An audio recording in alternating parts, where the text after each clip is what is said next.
Good afternoon, everybody, and happy Wednesday. It's Jim, it's Matt, it's lunchtime.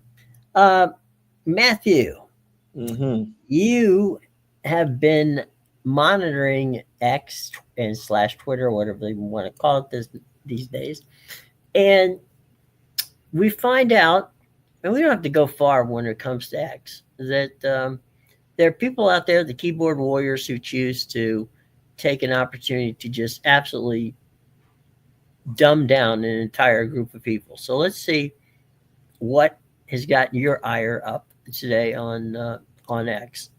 Yeah, a tweet from Todd Furman at CBS Sports said college football parity is great until we get USF versus Georgia Tech in the first round and nobody watches. Tell me I'm wrong. Tell me I'm an elitist, but the ratings won't lie. Uh, yeah, I don't know. I think the saddest part about that tweet and what I realize about a lot of people in the direction that college football is headed is it's just like it's a perfect synopsis of where we are today in college football versus like where we were. The reason that we are where we are and the reason that we're moving where we're moving is because all of the people who don't really care about the sport love the new model. Like they like all these fun teams and different games and they like brands and they like ratings because they just want to enjoy the sport in its simplest form, which is fine. But don't tear down the sport that I love just because you want to dumb it down a whole heck of a lot. I've got a couple of takes on this. First of all, we'll get to the USF and Georgia Tech part of this for late Mm-hmm. in just a sec. Uh, I had an opportunity 50 years ago to decide whether I was going to do NFL or college football. I made the choice to do college football. I did that because I loved college football. And what's happened, starting with John Swafford, and John Swafford and John Skipper basically decided, and this is the ACC, they started the process of gutting conferences. Mm-hmm. And suddenly the Big East, which was a fun league, Yep. was being cannibalized by the ACC. Now, why? Why would that happen? Well, that would happen because John Skipper promised John Swafford if he could get X, Y, and Z team into the conference, they would get more money. Okay. Mm-hmm. Then Swafford, in his infinite wisdom, goes out and signs a 30-year deal with, or was it, maybe it was 28, it was ridiculously long deal that had absolutely no outs in it.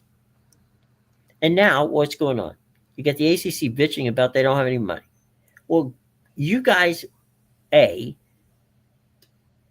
ripped apart a conference, got these schools in there, signed a contract that had absolutely no outs in it, and now you're complaining about why we're not getting money. And then you've got the Pac 12 who dissolves because why? Because they don't think they're getting enough money. You've got the Big Ten and the SEC, they're pouring cash there. And what I loved as, someone who enjoyed football being regionalized, which I thought was the best possible way. And the one thing that I hated about the NFL was that there wasn't any real tailgating or any of that stuff. That doesn't mean that there aren't fans. Of course, there's fans, but it's a different kind of atmosphere at a college football game than it is at a pro game, Yep. both outside the building and inside the building. Mm-hmm. So now, what have you done? You have screwed up everything. You have USC and UCLA playing in the Big Ten. You've got Wisconsin. I'm sorry, Oregon and Washington taking half shares to get into the Big Ten. You've got Stanford and Cal coming across the country to be part of the ACC, and you've got Arizona and Arizona State, Utah, all of whom do not want to be in the Big 12, but that's where they are because they got to be there. and Colorado is rudderless, so they didn't care where they ended up. They ended up in the Big 12.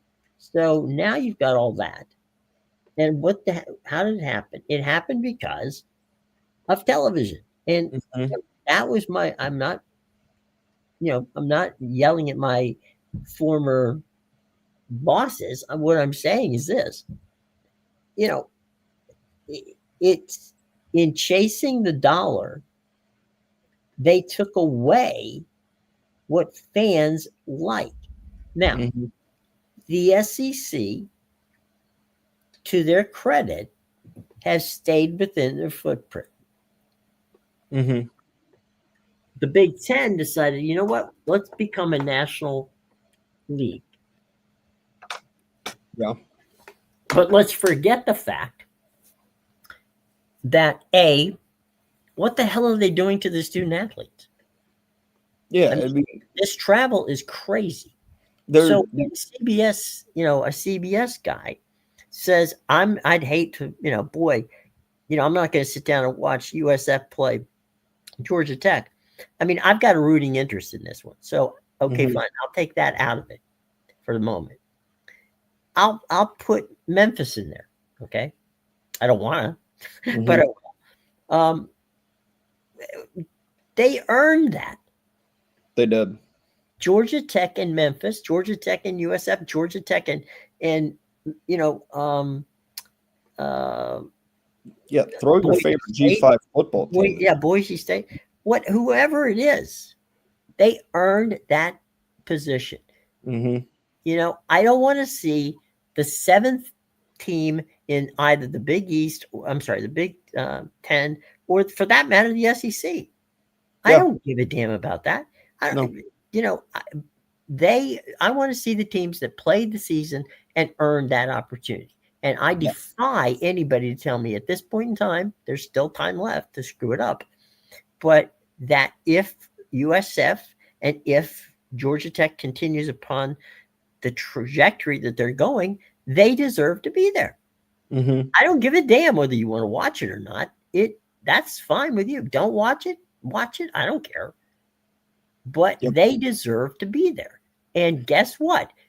CBS writer, at the end of the day, you know, the please tell me that I've watched games as have you, Matt, Mhm. with what we call, with star power, right? The star power. Everybody wants to see the star power. Great. And they've been dogs, and I've turned them off. Mhm. Why? Yeah. I mean, I don't give a damn whether Alabama beats, you know, um, I don't give a damn whether Alabama beats Mississippi State by 40 points or by 30 points. I don't care. Mhm. It's not entertaining to me. I will go looking for something else. And Yep. hell, I watch a cooking show before I watch the end of that game. Yeah. I think the saddest part of the direction that college football is now you've very much got a belief, and this does stem from all of the TV producers and ratings chasers, but now they've convinced, because this is 100% on them, and honestly, credit to them because it's a fantastic selling point for the job that they're doing. But they have convinced the general public that it is better to watch good brands versus good football. They care about the brand names. Like that Ohio State Texas game at the start of the year Mm-hmm. is one of the most, like, I want to pull my eyes out of my head watched football games that I've watched all season. It Mm-hmm. was horrible. On the scoreboard it was close. I get it. Watching the football game, it was a pain. Like it was god awful to watch. And you're Mm-hmm. like, well, maybe you just don't like defense. No, that wasn't the problem. It was one of the worst. It was like they were both executing horribly. It was a terrible game on both sides, defensively, offensively, all the way around. Not a fun watch. It is the highest rated game this season. There have been 1,001 results past that have been worlds better. And I mean, like brand wise, it can, like that Georgia Tennessee game, worlds better, didn't rate higher. That Georgia Alabama game, worlds better, didn't rate higher. You know, there's been a ton of examples that you can point to across the league. Like I think about Georgia Tech surviving Wake Forest. That's a good football game too. Right. there's so many examples of these good close football games, Hmm. but just people don't care because they don't care about the sport of football. You got crowds that leave at halftime of big games just because like they want to beat the crowds and stuff like that. Hmm. And their entire selling point, the reason that we're at with the playoff, is because when there was two teams, they told you the game outside of the national championship. Somehow they convinced you it didn't matter, and that took Hmm. new life in the four-team era. When you get told all these bowl games don't matter, what made them not matter? Nothing. Nothing changed except the people up top feeding you this message of like, hey, you shouldn't care. That's the only thing that changed. It was the messaging and the way that college football was delivered.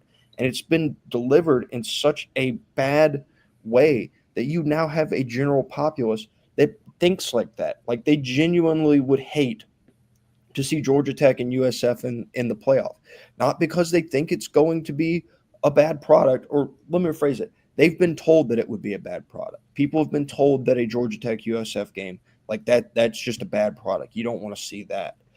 So I don't know. I don't get it. Like I think people would rather have Texas probably in the college football playoff. Like if you ask the general public, would you rather have USF or would you rather have Texas? They probably pick Texas. I think the same question could go for Georgia Tech as well. Like when I say general populace, I'm not talking about, like people in media who may not dive into it as much. Hmm. But I'm talking about like you grab somebody on the street and ask them a question. They're gonna pick Texas. Yeah. The Texas team that I've watched this season doesn't deserve to be ranked. Yeah. No, So it's perception, yeah. and with the media ecosystem. What I'm gonna to me, let me just say it this way: it's lazy programming. Yes. Okay, programmers go, okay, we have two brands, Texas and Ohio State. They're going to get us eyeballs. Well, hell yeah, they're going to get you eyeballs because there wasn't anything up against them.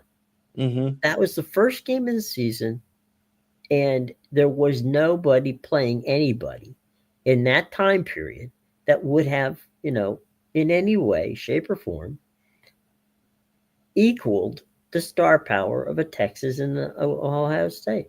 All Mm-mm. right, fine.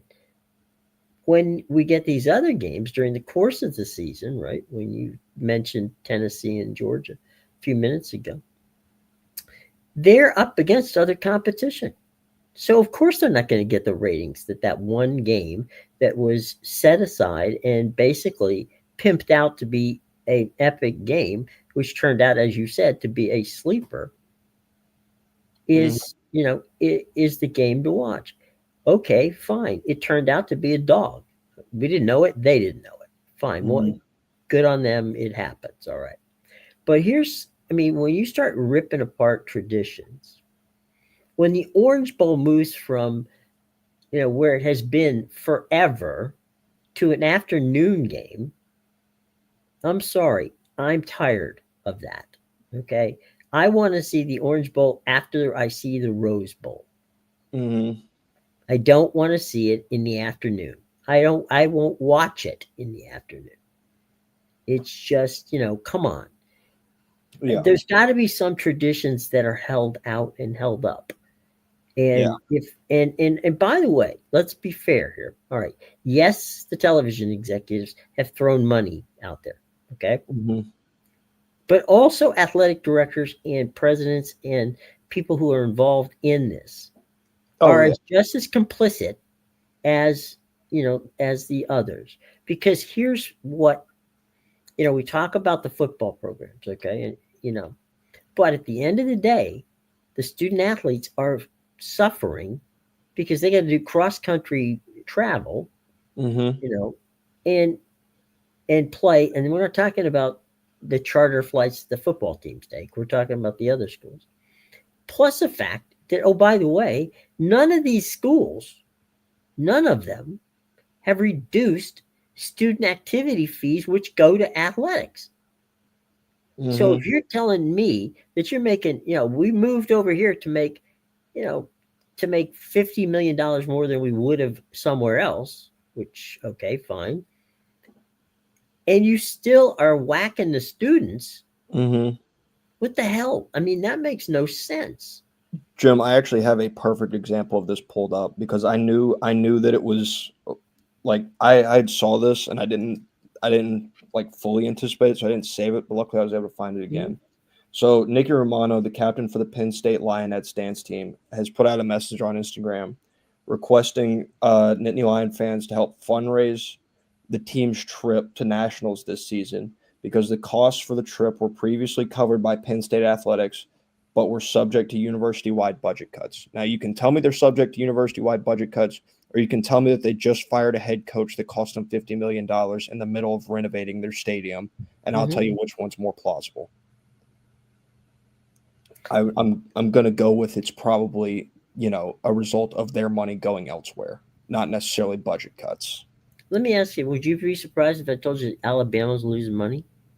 No, I wouldn't. I wouldn't at all. I'd heard I think in the summer that their NIL was not in a fantastic spot currently. Well, I'm not talking at that part. Okay, Hmm. where they're losing money is they added what was it? They added like 20,000 more seats to the stadium to make it 100,000 seat stadium. Yeah. Okay, the debt on that. I mean, people forget how many when you go on campus at the University of Georgia, and Hmm. I could be wrong, but I'm thinking they Georgia fields both men's and women's sports to the tune of I think about 26, 27 sports. Yeah, it's Does a that lot. sound right? Yeah, that When you that does count sound it up. that does sound like a roughly correct number. Yeah. Okay, let's just say well, that's it. Have you any idea? I mean, we look at professional sports, right? We look at the owners of a professional football team, baseball team, basketball team, whatever you want to talk. Hmm. That's where they own one arena, Yep. or they are involved in one arena. That Hmm. is not the case in college sports. In Nope. college sports, you have 27 sports, all of whom have to play somewhere. Yep. So the upkeep on that physical plant, think about it. It's not like you're playing, you're not playing in a stadium once, 8 games a year. Hmm. You're playing baseball on a baseball field, softball on a softball field, you know, field hockey, gymnastics, all kinds of stuff. Hmm. And that costs money. Well, Yep. okay, if you run your business poorly, and then I can give you $100 million, but if you screw around with it and screw it up, what so you're basically taking more money, and you're just still not running the operation well. Yeah. Yeah. So I'm supposed to subsidize you for that, Hmm. and so who gets hit? The student athletes get hit, as you just said. They Hmm. have to fundraise to get to a national, and we're talking. You just said, what was it, Penn State? Yeah. Penn State. Okay, they're a blue blood. You wouldn't think that they'd have to spend any money to get there. Hmm. Okay, but they do, Yep. and so there's that, and there's student fees. So, my school suddenly, let's say I'm USC, right, or UCLA for that matter, and I came to USC and UCLA because I liked watching Pac-12 football. I enjoyed seeing Stanford. I mean, I got buddies at Stanford. I got friends, at UCLA across town, right? Hmm. I got some buddies who decided they wanted to go out of state, so they went to Arizona State. I'm not going to see those people anymore. Nope. Nope. I'm going to have to drive. If the closest game for me to get to now, that's still a conference game, Hmm. I got to travel 800 miles. Yep. I It, got to go to Oregon to get, I'm discounting, of course, the trip from downtown Los Angeles to Westwood for UCLA and USC.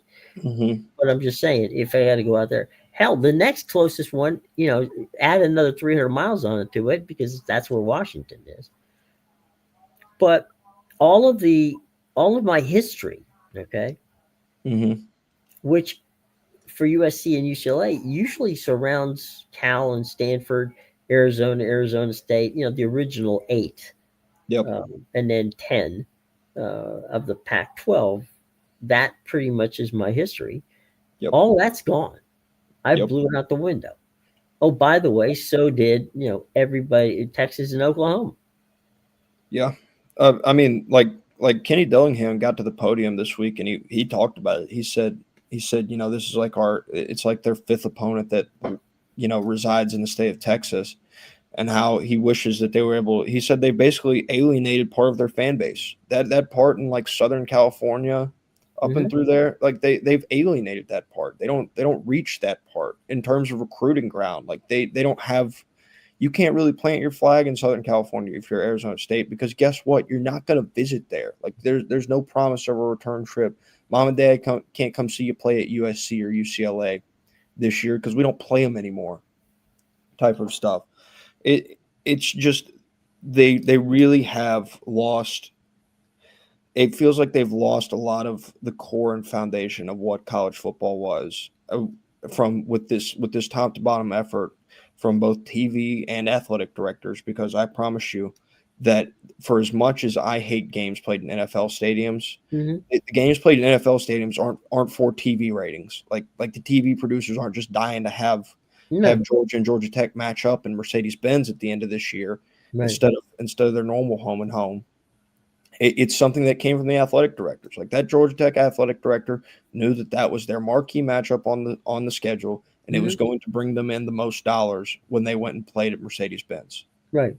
And so they did. Like that was the choice they made. So now instead of feeling the nice crisp cool fall air that normally Hmm. resides, the clean old fashioned hate, I'm gonna watch it in a daggum dome.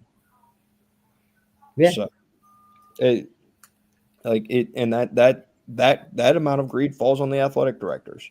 So it's greed from multiple parties that feel like it's tearing the fabric of the sport apart at the seams. Do And you? it's Yeah, you mentioned Kenny Dillingham at Arizona State. mm-hmm, Let's just take that for a moment.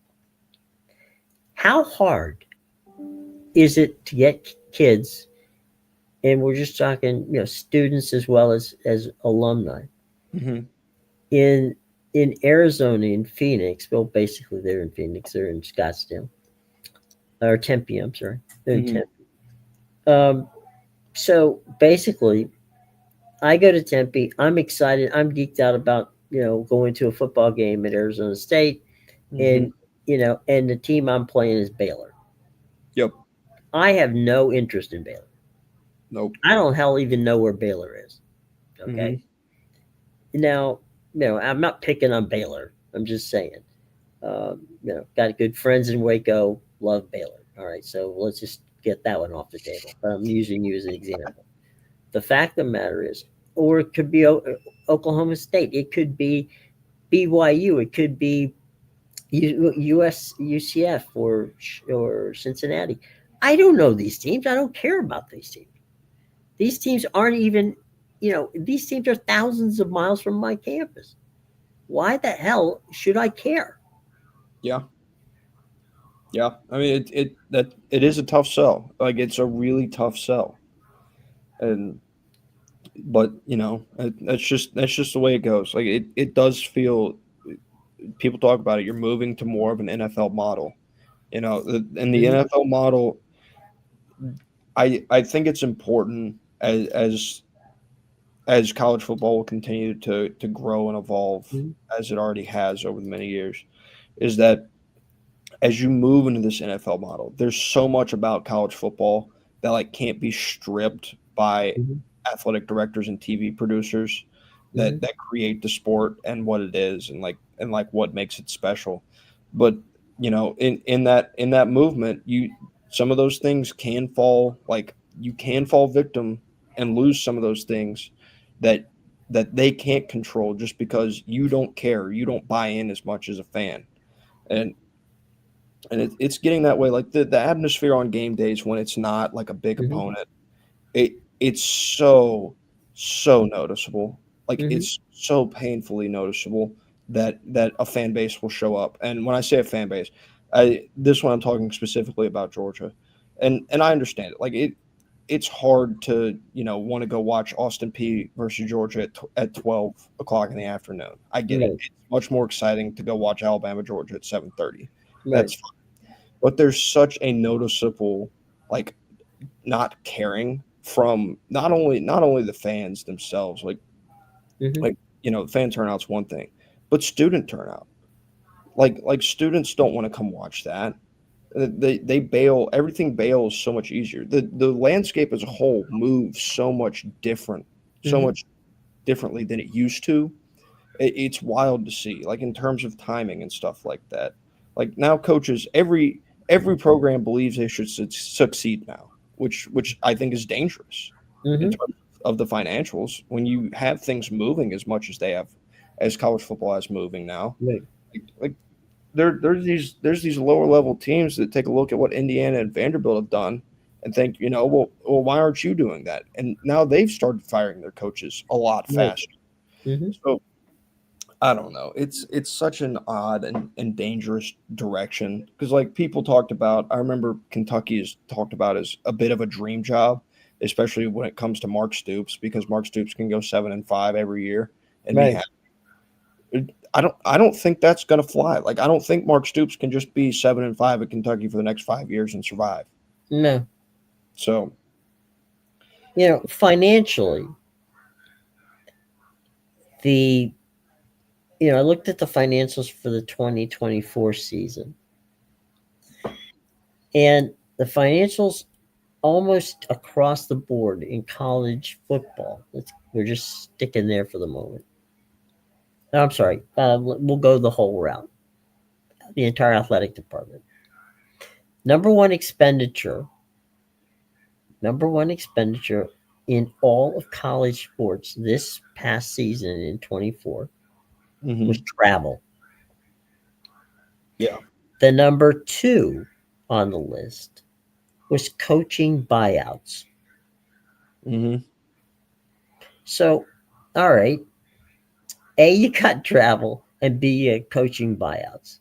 What hmm does that say? That says that my athletic department you know, can't do anything right Yeah. because they got us into a situation where we got to travel back and forth. Okay, fine. hmm And then to your point, the coach isn't doing what I want him to do. He's not winning fast enough. So I'll bail on him, but that's dead money. hmm You're paying for nothing. You're paying hmm for somebody who either isn't working or, oh, by the way, if you work on a deal, let's say for the sake of argument, right? hmm I'll use this as an example. When Texas fired, um, shoot, what was the coach at, oh, come on, Thinking Jim. Charlie Strong. Charlie Strong. When they fired Charlie Strong and Charlie took the gig at USF, okay? hmm You know, they only took off the $3 million that USF paid him $3 million. He was still being paid by Texas. Yeah. So at the end of the day, if they take a job which is lesser than, hmm the buyout still stays in place. Yeah. So, and there's also a cash buyout. So let's say in the case of Charlie Strong that the cash buyout might have been $10 million. Okay. hmm Okay. So Texas pays him $10 million and then he accepts a $3 million gig at USF because he doesn't need more than $3 million because he's getting $10 million from Texas. hmm So you're paying coaches who are coaching in other spaces Yep. because you didn't think they were, quality coaches. hmm Hell, Dan Mullen's still getting paid from Florida, and he is coaching at UNLV. Yeah. Yeah.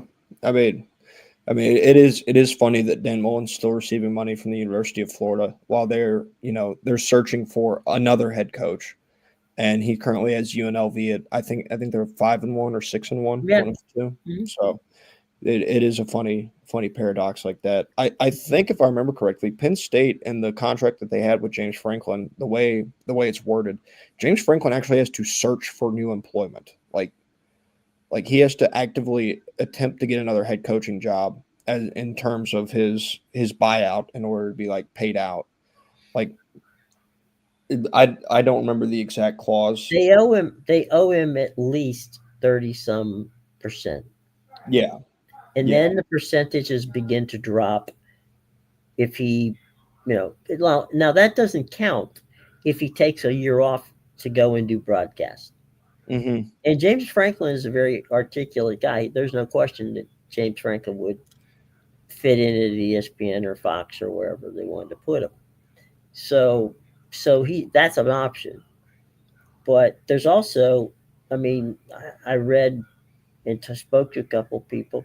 Jimmy's, there's at least five universities who contacted his agent. Not now Yeah, he hasn't met with anybody, yeah. but they've contacted his agent. Hmm. Stanford is one of those schools. UCLA is another of those schools. Hmm. I wouldn't be surprised if Florida is one of those schools. I wouldn't be surprised if you know. Uh, what was it? I wouldn't be surprised if SMU was one of those schools. Yeah. I will say in terms of the Florida and their current head coaching search, I did see something that they have already called and received a no from the guy that was number one on their board, being Marcus Freeman. Yeah, no, Which, that Marcus Freeman. That that would was have the been expectation. that would be a really bad fit. Yeah. It was also the expectation that he would say no. Like he Yeah, has no incentive to leave Notre Dame. no, of course not. But And he came. I mean, the kid, the guy was. We talk about how Kenny Dillingham lives, eats, and breathes. Arizona State, right? mhm, Well, Marcus Freeman came from Cincinnati area, mhm, and you know that's prime Notre Dame recruiting territory. Has been for years, yeah, and all the way going back to Jerry Faust. So, you know, if there's a dream job for Marcus Freeman, he got it. yeah, yeah. I think the only job that would be able to pry Marcus Freeman away from Notre Dame would probably be Ohio State, Maybe, just because and just because he played there, yeah, and in terms and of like with all due respect to Notre Dame, obviously it's up there, but Ohio State does feel like it's like a different like there's very select few jobs in the country that you could say like I think this brand is probably stronger than Notre Dame's. You mhm. know, if there's even a handful, I think Ohio State's one of them. Yeah, I But think it depends on the circumstance. Depends on the timing and that sort of thing. But yeah, I, but I think that might be the only job that he would stop and think about. yeah, There's but no other reason to leave Notre Dame. yeah, all in all, a moot point because Ryan Day is where he is, And he and ain't has the leaving. Mhm. program where he's going in the Mhm. direction they're headed. Same can be said for Notre Dame. Right. But in terms of the Florida head coaching search too, there's been like this strange back and forth between Ole Miss people and Florida people in terms of Lane Kiffin. Like they've almost got like a rivalry going. Like is he going to choose me or is he going to choose you, kind of a deal. I don't think people realize that it's week 9 right now. Right. Like we're headed into week 9. Lane Kiffin has a football game that he's going to go play this Saturday. So they've really had a strong opinion. But one thing I saw from an Ole Miss person was like, at the end of the day, if he takes a Florida job, he takes a Florida job, whatever. As long Mhm. as he's focused on this year and the team that they have, which I think is true, because it could be very easy to get off the tracks if you're Lane Kiffin and look ahead to what you have potentially coming down the line if it is something that interests him. Um, in Florida because like their schedule's still hard. They're no shoe in for the playoff with the schedule that they have left. Like Mhm. they've got plenty of losable games. So there's that. And then I also think from a Florida side of things, I still feel like you're barking up the wrong tree. Like I get it. You want the big splash hire, and Lane Kiffin's the big splash hire, and Marcus Freeman's the big splash hire. Uh, When do we stop caring about the big splash hire and go hire the guy that's right for the job? Like, Right. like I get it. You've tried the G5 thing. You're not a fan. They want to go for a bigger fish. I get that. And when I say fish, I actually didn't even mean to do that. But Jed Fish at Washington, he's the right Right. guy. Like pure optics wise, Hmm. everything around him. Jed Fish seems like a really good fit at Florida. But Hmm. they people that are around it, like they don't really. Everybody seems to have their eyes set on Lane Kiffin, and there's always that chance that Lane Kiffin says no, because there is a very realistic chance that Ole Miss can fork up the money and stuff like that. Now, granted, again, I've said it before, they can't match the off the field stuff. It's just not possible. Like you can't recruit at Ole Miss the way you can recruit at Florida. Not going to happen. No, but I think Lane learned something when he was back with Nick at Alabama, and that is, you know, he had chased so many jobs, you know, Hmm. and I think when he got back to Alabama and he was the OC there, I think Nick explained to him, because Nick had done the same thing, Hmm. that, you know what, Lane, sometimes staying is the best situation, you Yep. know, because Nick left LSU to go to Miami to Yep. coach the Dolphins. That didn't work out for him. He ended up back at Alabama, and that was the perfect fit. Yep. And I think that, you know, his time with Saban at Alabama, where, he basically said, "Look, here's what we're doing. It's not bad to stay in one place and become the guy." Yep. Um, I would be gun shy if I were Lane, frankly, about number one, how long is this AD's going to be there? Uh, Hmm. because he screwed up. Yep. I would be concerned. I would say, you know what? Yeah, there's a lot of things, a lot of good things to look at. And look, I spent a lot of time in Florida Field, so I totally get and around that program. But I do believe that Lane, what he would make up in cash Hmm. would be such, he would, I don't know that he could handle the grief.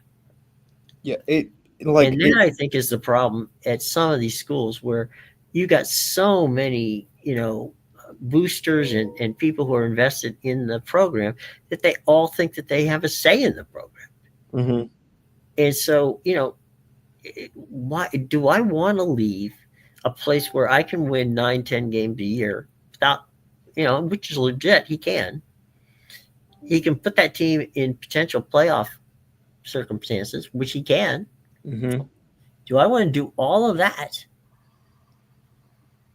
to, to basically go to Florida, and if I don't win 10 games, they're starting to get pissed off at me about, where am I doing? I'm not running for a national championship, Hmm. and Yeah. there's nothing that guarantees Lane going to Florida that he's going to make turn them into a national championship team. No, no, there are no guarantees, especially when you jump from big job to big job. Hmm. Like what he has at Ole Miss right now seems like it really fits him. Like it feels like a comfortable fit. He can do everything that he wants to do in terms of like he can do social media. Hmm. His daughter, I think his daughters go there. Yeah. Right? Yeah, I think he has two there now. Hmm. Like it feels like the right fit. And I think the question that I would ask Lane is like they've been afforded all of the resources in the world Florida has. Billy Napier was afforded all the resources in the world. Like he put together a pretty good roster, all Hmm. things considered. He killed it in recruiting. In the whether that be high school recruiting or the transfer portal, because he did pretty well in both. Um, and yet the way their schedule's set up and where the expectations were at Florida, it still got Billy Napier out. Like he, what I think breaking it back down, bringing it back down to the question is, Mhm. I would ask Lane, what roster at Florida has been better than the roster you had last year at Ole Miss? Right. And the answer is that Florida hasn't fielded one in a very long time. Maybe 2020, but even then, like Mhm. it's very much a, are we sure? Like in the landscape of college football, jumping from Ole Miss to Florida is no longer a guarantee. You know, jumping from Nebraska to Penn State is no longer a guarantee. These jobs that you've viewed as a tier lower, if they Mhm. have their NIL and their administration aligned, they're better jobs than these places that feel like they're in a frenzy trying to just figure it out and put the pieces together. Well, look what they did at Texas Tech. Mm-hmm. I mean, Like you. to me, if I'm the Gators, the guy, is Jed Fish the guy? Yeah, I Mm-hmm. agree with you on that. But I also agree in this regard, um, because of his positions and his demeanor and the way he handles himself. Mm-hmm. James Franklin is Urban Meyer with a personality. I think that he could, because he's very well spoken and incredibly politically understanding, political not to be confused with Democrats and Republicans. Mm-hmm. But politically, he understands how to play the booster game. Mm-hmm. And I think that James Franklin might be a fit based on the fact that he desperately wants to prove that he can win. Yeah. And he is a hell of a recruiter. And he's already got recruiting, resources that Billy built for him.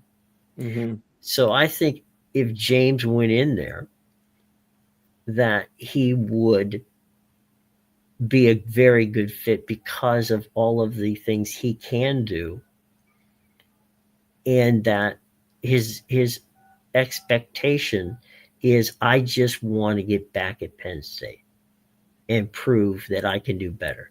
That's Yeah. not what Lane Kiffin would do.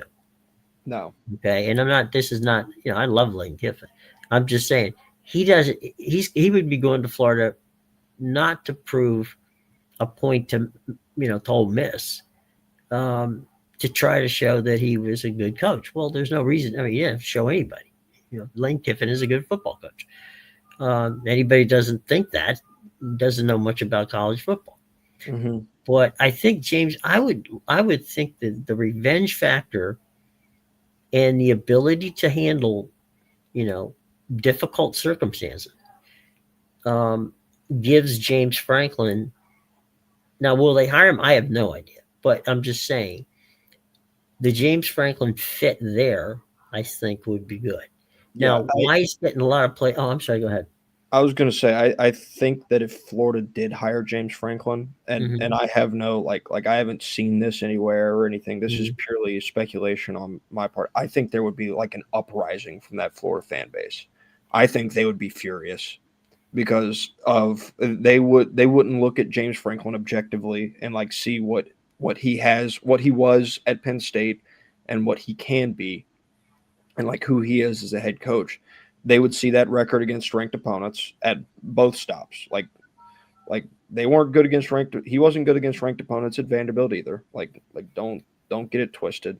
You go back and look at his record there. I think he had one win during his time at Vanderbilt, and they probably wouldn't be happy with his record versus top five teams at Penn State. So I think they would very much bury their head in the ground and go, la, la, la, la. We don't care what you have to say. You just hired us a head coach that can't beat Kirby Smart. I think would be their viewpoint on it. Well, my my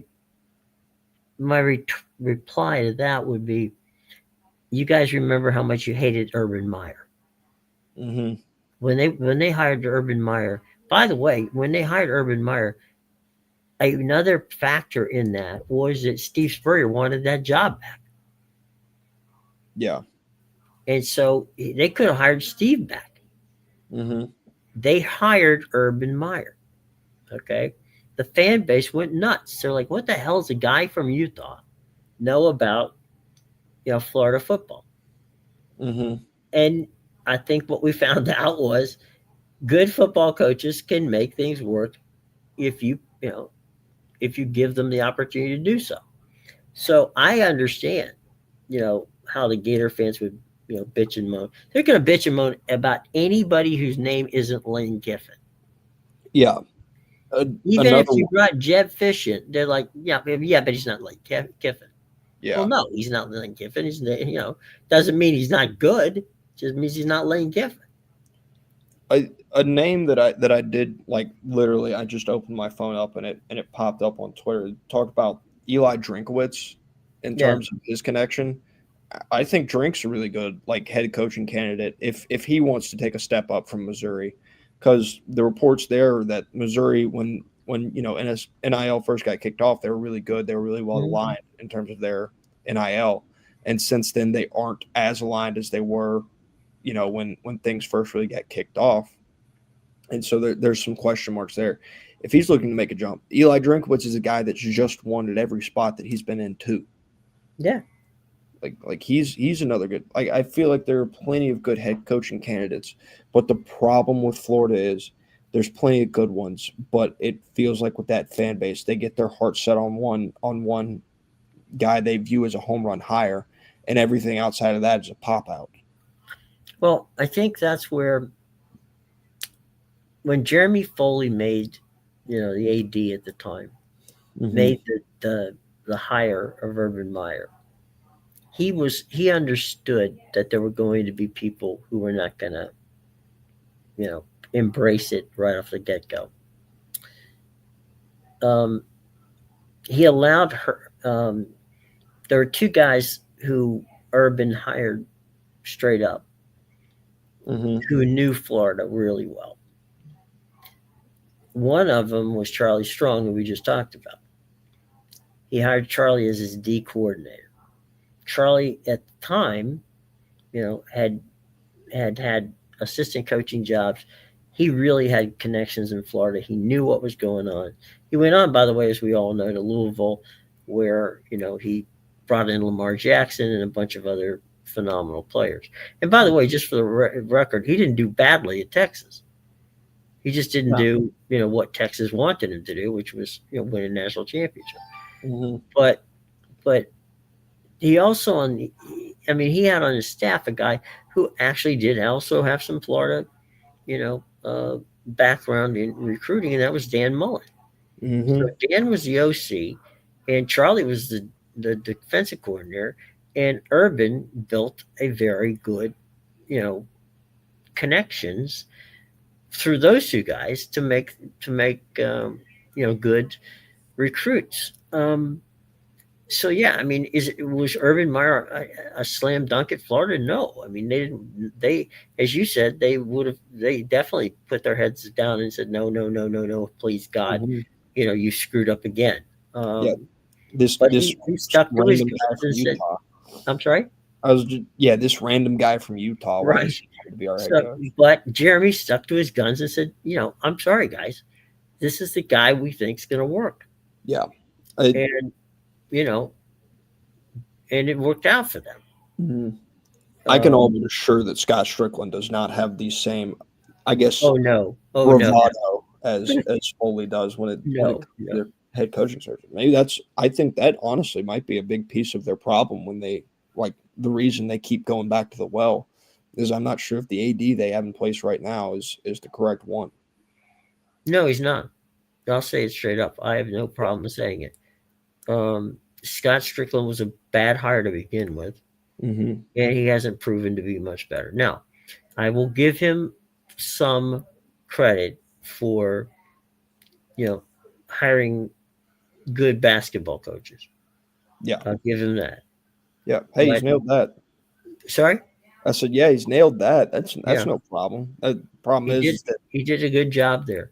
yeah. But his hires and coaches, I mean, he hired Dan because Dan was the head coach at Mississippi State when he was there. Mm-hmm. But he bailed on Dan, Yeah, and I so that's one that I still don't get. Like like a guy that was successful for essentially his entire tenure, made the SEC championship game, and 1 year later Mm-hmm. he's so bad that you just have to fire him. Mm-hmm.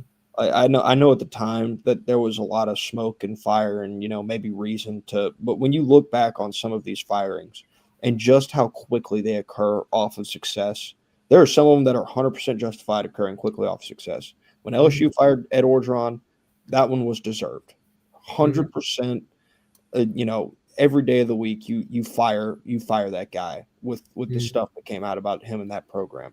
Right. But there are sometimes where you just pull the trigger a little too fast. You get too antsy. I talked about it when I did my write up on James Franklin and when he got fired from Penn State. I said, Mm-hmm. "How do you know it's an emotional decision versus a logical decision?" And it's always the element of time. Mm-hmm. It's like it took 15 days for James Franklin to go from being the number 2 team in the country to no longer the guy at Penn State. Like that's how quickly it can happen. So I think that people get caught up in these emotional decision makings. I think that's part of the reason that Auburn is where they are right now. Yeah. Like they fired Gus Malzahn out of seemingly frustration and a belief that they were I guess a tier up in terms of a program than what they actually were. And now they've went from Brian Harsin, a guy who they, if I remember correctly, they effectively made up a scandal in order to Mm-hmm. fire him. Yeah. And now you've got Hugh Freeze, a guy who you hired because he beat Nick Saban at Ole Miss. Like that seemed to be their main criteria for hiring Hugh Freeze. Well, there you go. And now But they went out from under him too. the Dan Mullen thing basically came down to FSU began, I should say, began to out recruit Florida in Florida in the minds of the 4 and the 5 stars. Mm-hmm. Dan was a system guy. Yeah. It's like do I do I need a 5 star to do what I need to get right? He won a he won an Eastern Conference or Division title with Kyle Trask at quarterback. Mm-hmm. Okay, and Kyle Trask went toe to toe in that uh, championship game against Alabama. He put Mm-hmm. 40 points on Alabama, and Alabama hadn't given up 20 points in any game in the season. Yeah, there's a legitimate argument that Florida's Trey Dean holding on to that football away from winning that SEC title. Mm-hmm. Like, Yeah, like there's a legitimate argument that like it was purely felt like who was going to score last in that SEC championship game. yeah. So They were running up and down the field like crazy. yeah, they were that close, Mm-hmm. and you turn around and you're like 7 or 8 games into the next season, you're like this just isn't good enough. I don't Yeah, know. they did, and they're going. Well, you're getting out recruited by Florida State. Well, great. Is Florida State winning? No. No, they weren't. So so who cares? Yeah, results matter, and people tend to not care about that. Like you, yes, the records cannot be always Mm-hmm. indicative of who you are as a program. Like I can tell you that the perfect example is Arkansas is like 2-5, and they're Mm-hmm. favored against Auburn this weekend. Like Arkansas was 2-5, and Texas A&M was a 7.5 point favorite last weekend. And it was a 3 point game. Mm-hmm. Like there are teams that their record's not indicative of who they are, but regardless, it doesn't matter necessarily what your record is. If you're not winning, it doesn't matter. The record can be Mm-hmm. it can be indicative of a problem in terms of the coaching, Well, which there you go, boys and girls. Yeah. yeah, which is what they have at Auburn, what they Yeah. have at Arkansas. Like there's a lot of places across the country where there's plenty of talent, and your record isn't what you think it should be. And then there's plenty of places across the country where their record's a heck of a lot better than what you probably think it should be, and it's because of coaching. Georgia Tech's a fantastic example of that. Yeah. The football team would not be 7-0 under anybody else other than Brent Key. Like I fully believe that. Let me So ask you a question. Speaking of Frankie, would he take the Florida job? I don't think so. I like he's a Georgia Tech guy. He's built something strong in Georgia Tech. Why would you leave a place that you attended and a place where you have something, you have a foundation built, and you have backing from the administration, to go to a place where people haven't been happy, since 08 and 09, seemingly. Right. Um, an administration that you don't know about, like does Right. Scott Strickland realistically have that long of a leash left on his time Right. in Florida? Probably not. So Right. it's like, yeah, you may view it in terms of a brand move. Like that goes back to that tweet we talked about to The open the beginning. show. Yeah.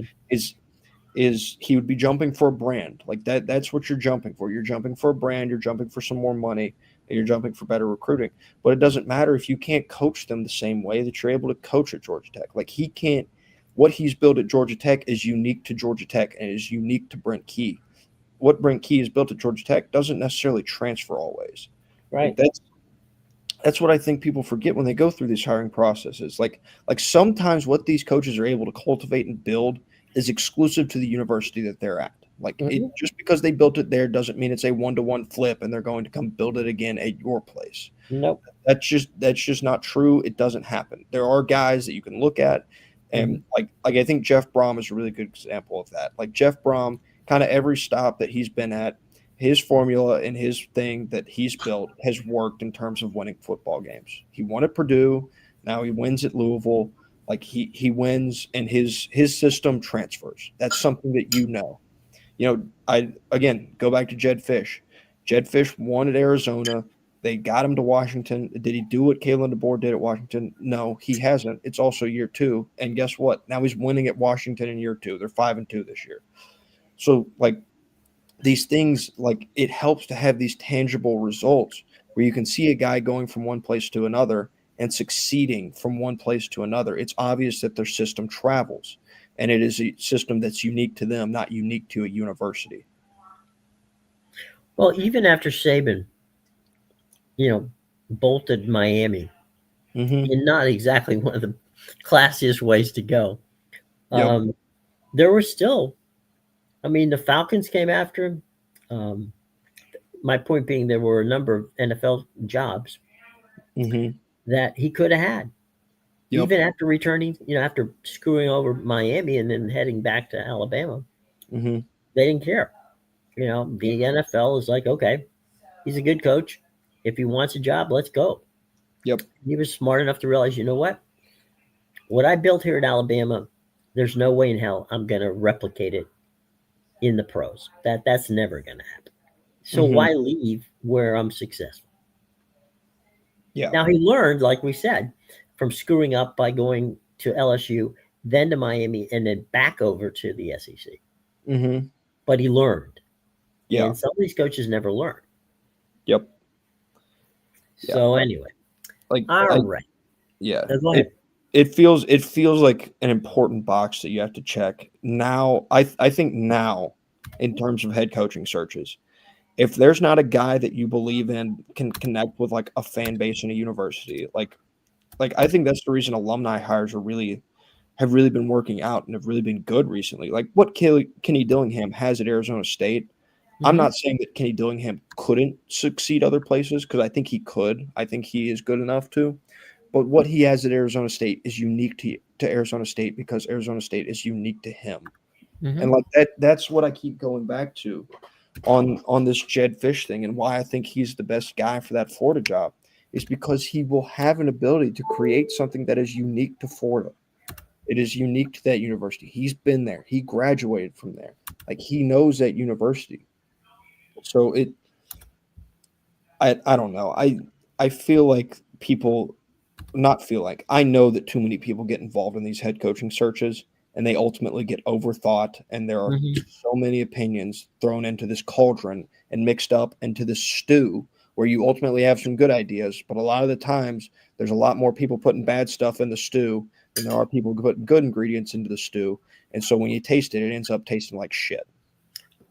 You know, we had a um, Michael Kelly, who was the AD at USF. When he was hired, Michael was the coming from his responsibilities as the chief operating officer of the college football playoffs. Mm-hmm. There wasn't a person at that point with more contacts than Mike Kelly had. Mm-hmm.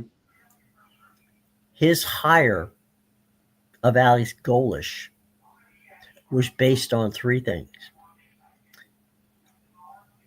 Is Alex Golish taking this job so that in 2 years he can get another job? Mm-hmm. If that were the case, then Alex Golish wasn't coming to South Florida. Mm-hmm. Number two, if we give you what you need and you tell us what you need, are you going to produce? You know, do you, Mm-hmm. can you tell me what, can you plan it out for me? Show me how this works. And he did. And Alex Golish, like him, dislike him, whatever, had one hell of an offensive season at Tennessee, with his you know, basically nonstop offense. Yeah. Nonstop meaning they run 2 minutes the whole time. They're an Yep. up tempo team. So he's produced for them. Mm-hmm. And Mike left South Florida for, in essence, his dream job, and I agree with him wholeheartedly. Mike grew up in Washington D.C. Um, he he had the opportunity to go to Navy to be the AD. Believe me when I tell you that if you want a job that you do not ever have to worry about, Navy is that job. Yeah. Army's that job. Air Force is that job. Mm-hmm. That's basically their expectation is beat Army. That you can lose every other game in the season. They don't care. Yep. Beat Army. So he doesn't have to deal with NIL. He doesn't have to deal with any of that stuff. They replaced him with Rob Higgins. Rob Higgins was the head of the Tampa Sports Authority, which his under his tutelage, they brought in two Super Bowls. They brought in two college football playoff championships. Again, what is he? The guy, like Kelly, is an athletic director. Okay. He doesn't have athletic director experience. What he does have, just like Mike Kelly, is a Rolodex that could choke a horse and contacts and the ability to say, okay, this is what we're running. This as a business. We're not running this as as an athletic department. We Mm-hmm. have X amount of money to spend, and this is how we have to maximize that money. And what is our goal? Our goal is to get into a P4 conference, and he doesn't even have the title of athletic director. He is the CEO of athletics, Mm-hmm. and his job, as he does it, is to build that. His relationships with the NCAA is that he brought the NCAA men's and women's basketball tournaments to the Tampa Bay area. Yep. He also brought the Frozen Four, and of course, NCAA tournament games. The early tournament games, regional tournament games, there as well. So he's got this background. We talked about, I think, this yesterday. Andrew Luck out out at Stanford. Mm-hmm. Andrew Luck is a general manager now, Yep. and he's setting up Stanford for the kind of success that they are capable of doing. People forget Mm-hmm. Stanford, when Jim Harbaugh was there, was a pretty damn good football team. And Uh, then I go ahead. I'm was, sorry. I was about to say in the years of Dave Shaw, like they, Yeah, David Shaw had some good yeah. years. Okay, so they're not that far removed from having good football. Hell, John Elway went there. But Mm-hmm. at the end of the day, this is a new. We started off by saying that athletic directors were not good at managing sports and understanding what this new world is about. Mm-hmm. You have to go with the Andrew Lucks. You have to go with the Rob Higgins and the Mike Kellys, and there are others being hired at this moment around the country to Mm-hmm. handle this thing because athletic directors have no clue what they're doing. This world is not made for them. Yeah. And I think that one of the things Memphis, you know, the situation. People saying, well, Memphis should be the next team to go from G5 to a Power Four conference, and that may be true. I don't know that. I know they're not, right? Yeah. But I do know what they don't do, and there's a lot of things they don't have. They don't have an on-campus basketball situation. They don't have an on-campus football stadium. Their facilities are not, at the peak of what a Power Four league wants. If that were the case, they'd be in the Big 12 now, Mm-hmm. but they're not. It would. I mean, actually, to be honest, swapping out Memphis for UCF would have made some sense because that would have given Cincinnati, West Virginia, and Memphis a relatively, A tighter footprint. well, yeah, for West Virginia, who's gets stuck out in the middle of nowhere, right? Yeah. So that would have, but they weren't even on the list. So my point being that if you don't know how to run the operation, then don't cry to me that you know that you're losing or you need more money or whatever it is. You're just it, it's like having a bad president of a or owner of a professional sports team. If Mm-hmm. they run their sports franchise poorly, no matter how much money Adam Silver can get them for the NBA or hell even the NFL, Yep. you can be bad. You can make a lot of money and your team still be bad. Yep. So, I think at the end of the day, we're going to find out in this new world order who can make the right hires, who understands how best to play this game, Mm-hmm. and at the end, and who more than anything um, can create an atmosphere that brings your fans back to you. Because right now, if you look at the attendance in every conference, including the Southeastern Conference, is down. Not in the Southeastern Conference, it's down slightly. Okay. Mm-hmm. But in everybody else's places, it ain't. And it's going down, try Yeah. sell out. We joked about the UCLA and the Rose Bowl. That's a mess. Yep. Miami can't sell out, Hard Rock. Nope. You've got on campus stadiums. Indiana just started barely filling out the place, and they've been there now. This is the second year that they've Mm-hmm. had tremendous football. Like Okay, does Purdue Arizona can't sell State out. sell out? Sorry, Does Arizona State sell out? no. I don't think they do. Like TCU, I don't think they're a really good program. They don't sell out. Yeah. Like with any kind of Some of the regularity. smaller stadiums, Utah's always going to sell out because that's Utah. Mhm. I mean, they Yep. care about it. Yep. BYU's going to always sell out. I mean, that's just the way they play. UCF has done pretty well in that regard. Cincinnati's done pretty well, but those are stadiums that aren't big. Okay. Yep. When you go out to, like you said, out to Tempe and you're talking Arizona State, they're getting some games are selling out, Mm-hmm. but some games are not because again, they don't know who the hell these teams are. Yep. You just not as what did you say? Kenny was talking about. He's just played his fourth Texas team in a row. I think they've played and are going to play their fifth. I think again this week. Oh my God! Like I mean, I'm that's fairly certain 5 of their games are against teams that reside. And oh well, hang on. New news from baseball world: Tony Vitello has officially made the jump no. What's he from doing? Tennessee to the Giants. He will now be the new Giants manager. Oh, okay. Good for Uh, him. yeah, but back to Arizona State. Yeah, I think they're playing their fifth this week. I'm not 100% sure, but I'm fairly certain there are 5 teams on their schedule from the state of Texas. Oh, And that's a fact. yeah, and he was comparing that to the way things used to be in terms of their reach to Southern California. Hmm. Well, they had a really good. I mean, they had a good situation with Southern California Mm-hmm. because, like I said, you could have bragging rights in. I had a friend who had a kid who one of his kids was at USC, one of his kids is Arizona State. They used to like to talk trash to each other because they were going to play each other every year. Yeah, yeah, they Now did. they're not going to play each other every year.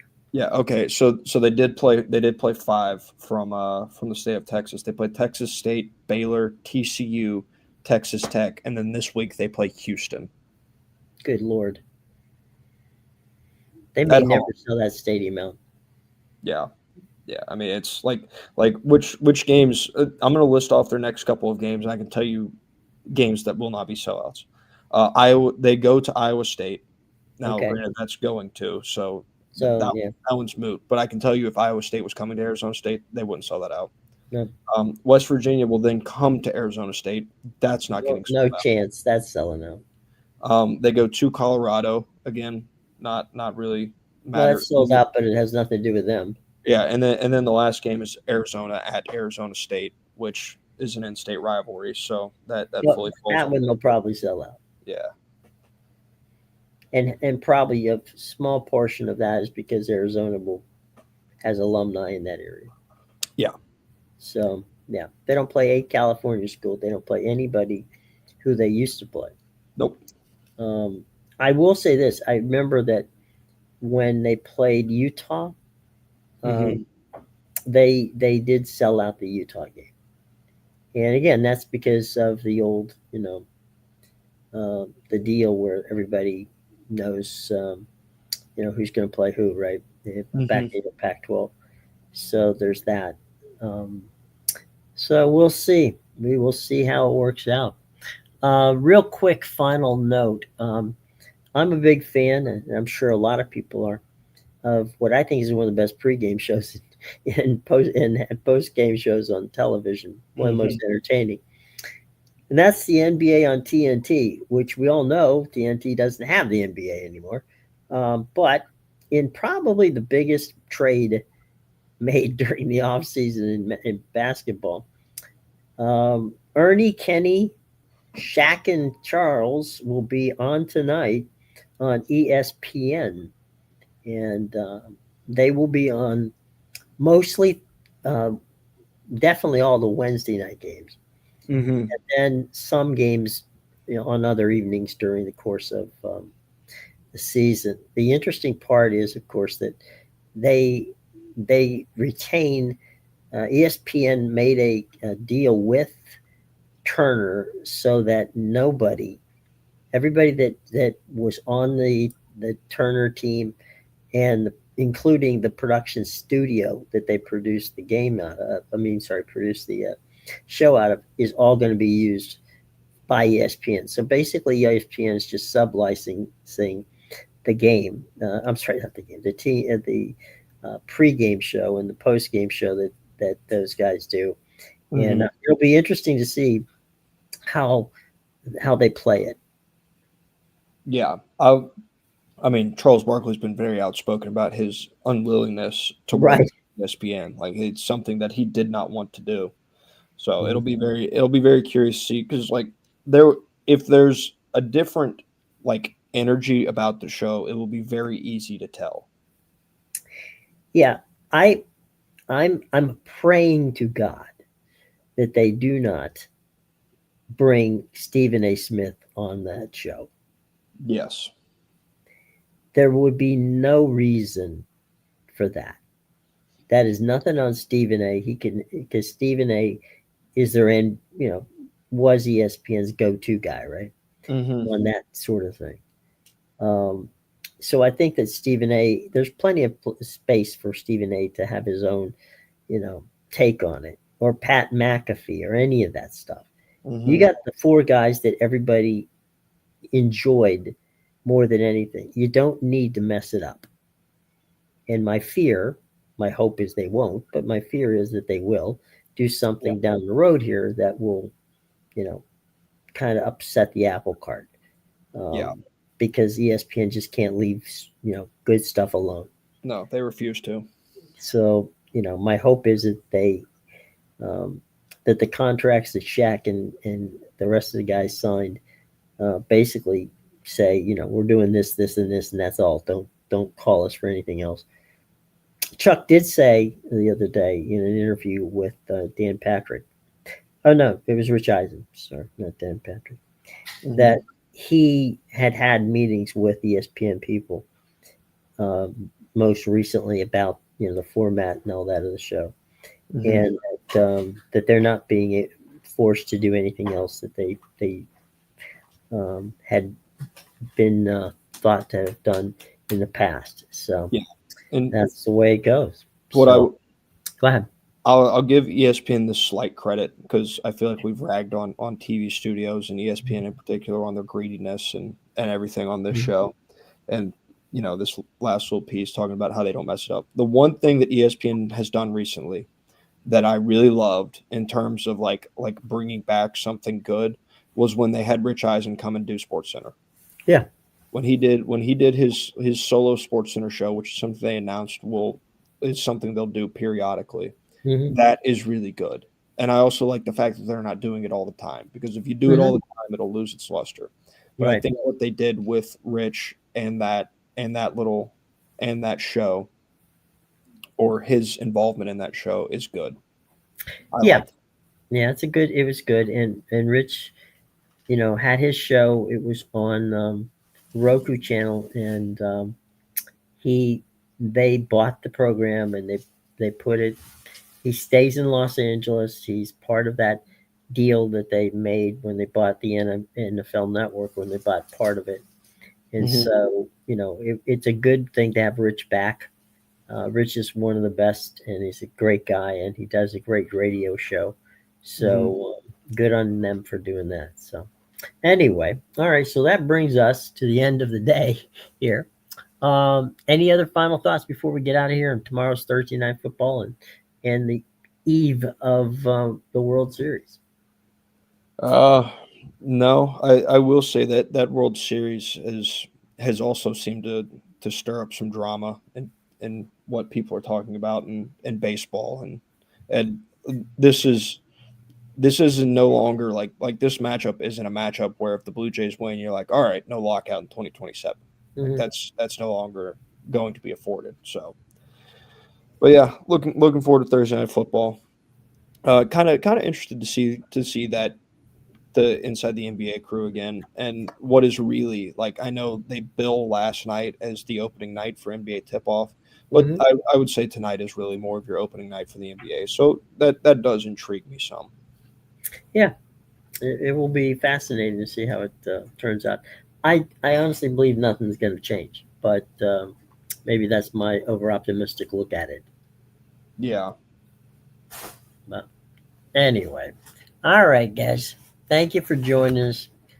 Thanks, Matt, as always. And ladies and gentlemen, we'll see you tomorrow.